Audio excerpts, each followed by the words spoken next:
And if it's not for those, like, and it's not even like I'm only looking for, okay, real estate, this and that, right? Like, do whatever makes you happy that you want to do. Like, if there's something, if you have, my main thing is, if you keep having thoughts about something specific that you want, right? Something that you want to achieve, a project that you want to do, a business that you want to start, a career path that you want to explore. Yeah. Like, my main thing is, irrespective of what it is, do it. Yeah. Try.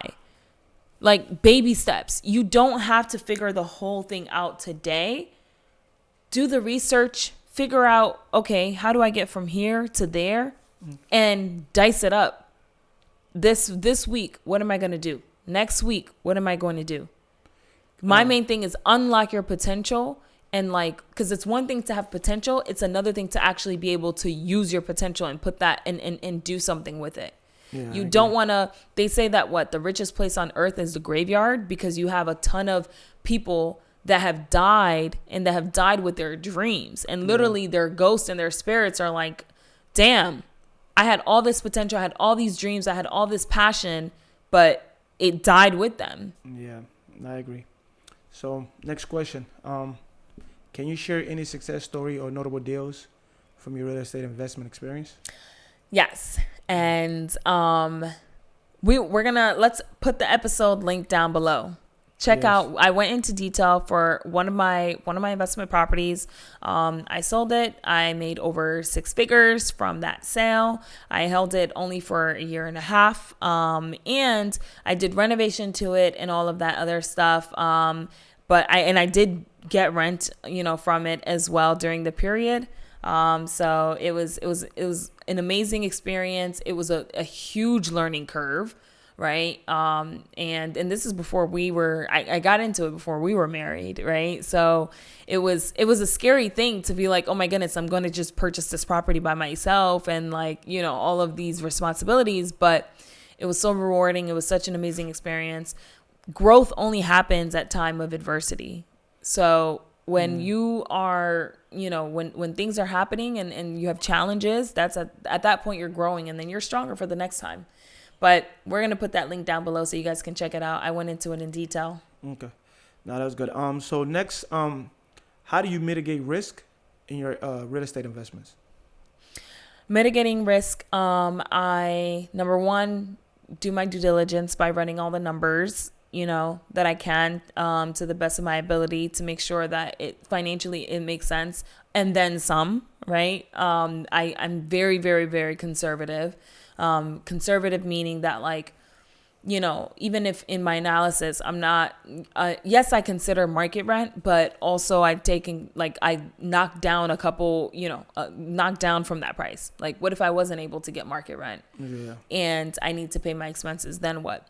What if I wasn't able to get rent at all and it's vacant for a very long time? Yeah. And am I in a position where I can financially support my own lifestyle and everything, and then in addition to the liability and the expenses of this opportunity or of this property? Yeah. If the answer is no, I'm not going in it. That's just kind of how it's been for me. Like, if I can't personally afford this added on bill, I'm not going for it, because anything can happen. Gotcha. And then also saving on a monthly, I don't take anything out of the business from a spending perspective, right? I'm still working. I work full time. I enjoy my job. So I'm not taking anything out of it. And so therefore it's going right back into the business. It's going, you need to build vacancy reserves, right? Saving account for the property and whatnot in case of rainy day. So I think protecting yourself by making sure you have funding, that you have access to capital, and that you're able to tackle any kind of rainy day that may show up. And then also making sure that when contractors do work and when things are done, it's done safely, because these are people's lives that you're housing people. People are sleeping in these places. You want to make sure it's safe for people. Okay, that was good. Next question. How do you stay informed about the market trends and changes in the real estate industry? That's a good one. I would say my realtors, they send me like automatic messages. Yeah, they send me automatic messages, like emails and stuff like that. Also like news, now we live in a day and age where like, depending on what you follow and what you like, the algorithm keeps showing you those same things. So I would say like, my socials are filled with people who are also in the industry. And that's the advice that I would also have for someone who's looking to get interested in, like, follow people who are doing what you're doing, read it, watch it, and all of that. But yeah. So make sure make stay sure connected. you follow the algorithm of whatever industry that you're trying to focus on. Exactly. And then, naturally through that, like even seeing, like I follow like a lot of like news channels and outlets. So pick up, the newspaper and see what's happening. And then also my job. I learn a lot. So that was a good answer. Okay. So, have you faced any significant challenges or setback in your real estate investing journey, and how did you overcome them? Significant challenges. Yes. One of my tenants was just a pain in the what. He was very, very, very, very, very much a pain, and tried to make everything difficult. Essentially, he had he and his fiance rented out the unit, and after several months afterwards, he ended up losing his job. And his fiance had just given birth, and so she had like a C-section. It was like maybe a month afterwards, and so I think she started working. She was working from home, and so and the way that I even found out is like one of my contractors went there, and he was just like, oh, I need new floors, and I need this, and I need that. And telling him, like, can you believe, like, my rent is so high? I don't know about this rent amount. Mind you, he had been in the unit months, right? So when you first got there, rent wasn't high. But obviously he lost his job and stuff. And so he was trying to find anything and everything to make an excuse to not pay rent. And, he told him, like, yeah, I'm a stay-at-home dad now. And, because he lost his job and et cetera. But, like, he was calling and, making, what is it called? Making complaints about all like little things, right? Things that like the contractor or the property manager will go, and it's not even like an issue.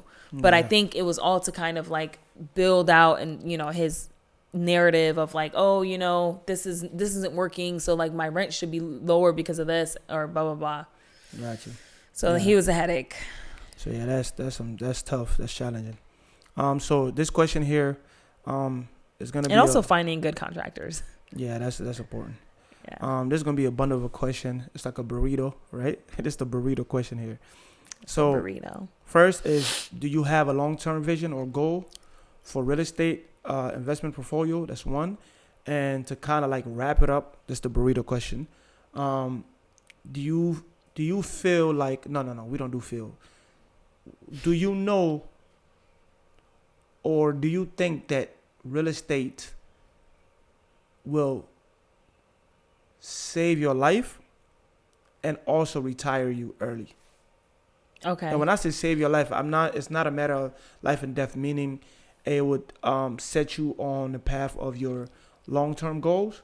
Okay. And making it come even like faster? A lot faster, right? Meaning like save my life, because life is not easy. I'm just saying like save me time. Exactly. So okay. That's me exaggerating when they save your life. Yeah. Right? Like yes, I have a long-term goal, and yes, I think that growing in this business will allow me to achieve my long-term goal faster. Got you. And to touch on the save your life part, the reason why I said that, because let's unpack in case somebody's confused. The reason why I said that, because we had conversation in the past where we believe that whatever your focus is, whatever you invest your money in, and and if that investment ended up becoming flourishing and becoming what it is, let's say blossom like a flower, hopefully, right?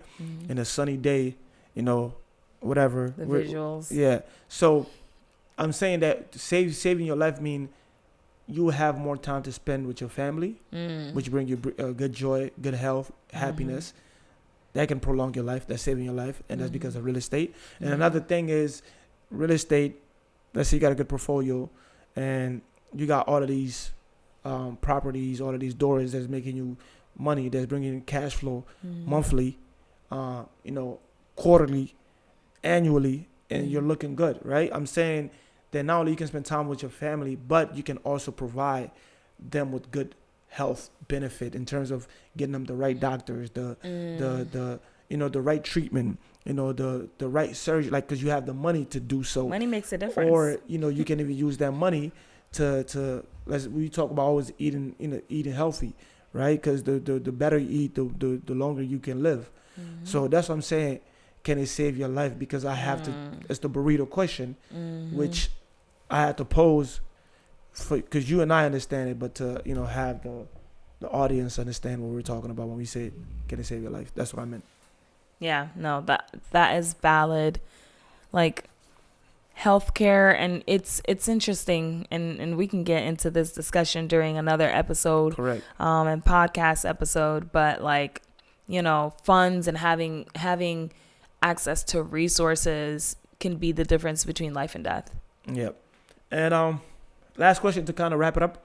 Are there any lessons you've learned along the way that you would like to share with other aspiring real estate investors? All I can, for aspiring real estate investors, start. Just start. What is the worst that can happen?